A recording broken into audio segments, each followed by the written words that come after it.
Governor, thank you for being here. We appreciate it. It's great to be with you, Poppy. It's an important day to sign these bills. It's another step on getting Detroit on the path to being a great, exciting city again.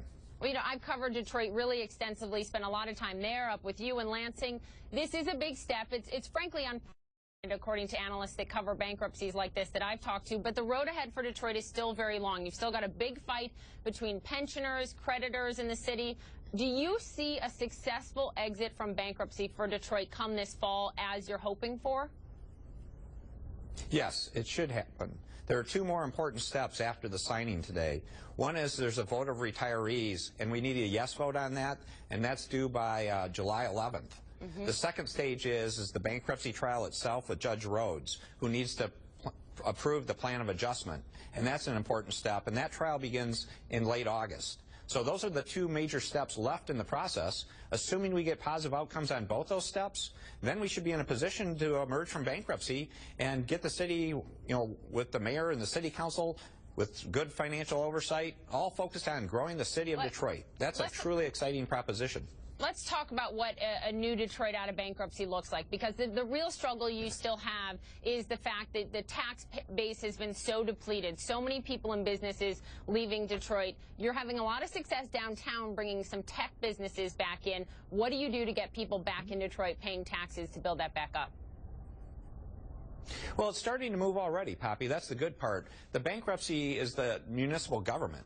But Detroit's already coming back. As you said, Midtown and downtown are very exciting. Over 10,000 jobs have moved in the city.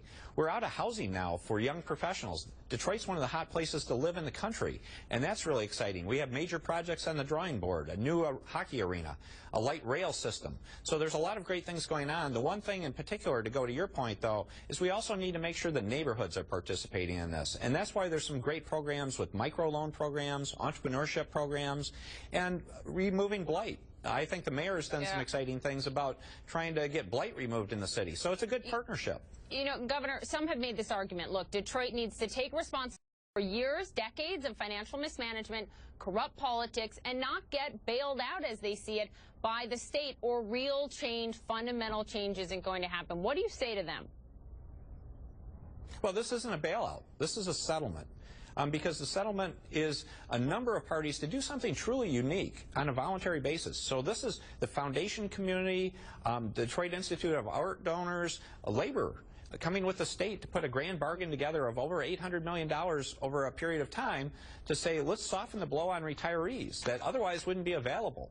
And it really allows the case to move forward faster. It helps those retirees, which is critically important because they have made and will make real sacrifices. So this is a way to win together. And the way I view this is a smart settlement so we can all grow Detroit.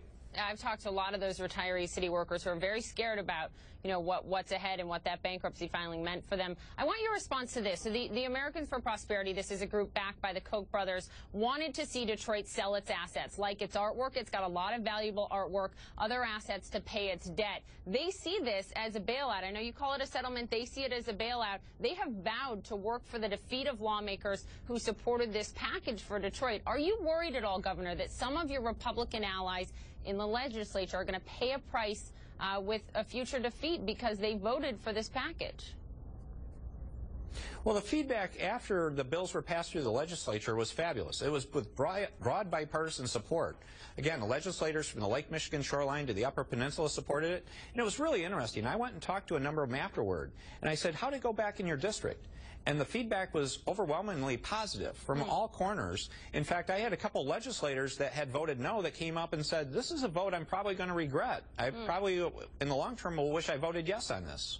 Really quickly, we have to wrap up here. I got to ask you, Detroit is building a big new hockey arena right downtown. Millions of that is coming from taxpayer.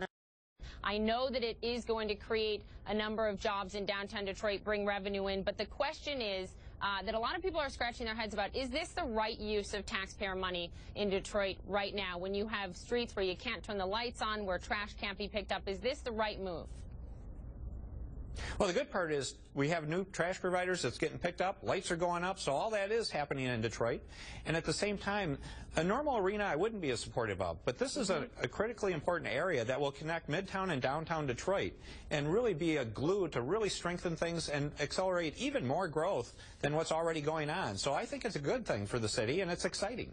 We'll be watching. As you know, I am a big advocate, a big fan of Detroit, and I'm waiting for that city to come back. A lot of great things, positive things happening down there as well. Thank you, Governor. We appreciate it very much.